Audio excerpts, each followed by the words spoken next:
আজকে বানিয়েছিলাম পমফ্রেট মাছের ঝাল। এটা কিন্তু খেতে ভীষণ ভালো লাগে। মাছগুলোকে ধুয়ে দুপিটি একটু চিড়ে চিড়ে দিলাম যাতে মশলাটা ঢুকে যায়। তারপরে লেবুর রস, নুন, লঙ্কা, হলুদ গুঁড়ো মাখিয়ে রেখে দিলাম। পেঁয়াজ, আদা, টমেটো, কাঁচা লঙ্কা, রসুন দিয়ে একটা মশলার পেস্ট বানিয়ে নিলাম। সর্ষের তেল গরম করে মাছগুলোকে দুপিট লাল করে ভেজে তুলে ওই তেলে কালো জিরে, কাঁচা লঙ্কা ফোড়ন দিয়ে মশলার পেস্ট দিয়ে দিলাম।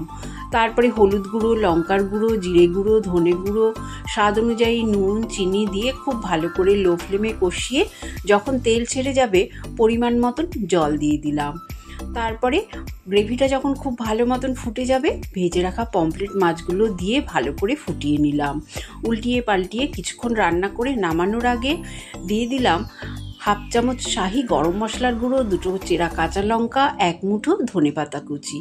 তারপরে গরম গরম ভাতের সাথে এই পমফ্রেট মাছের ঝাল পরিবেশন করলাম। এই রকম যদি পমফ্রেট মাছের ঝাল থাকে খাওয়াটা যে জমে যাবে বলাই যায়, তাই না?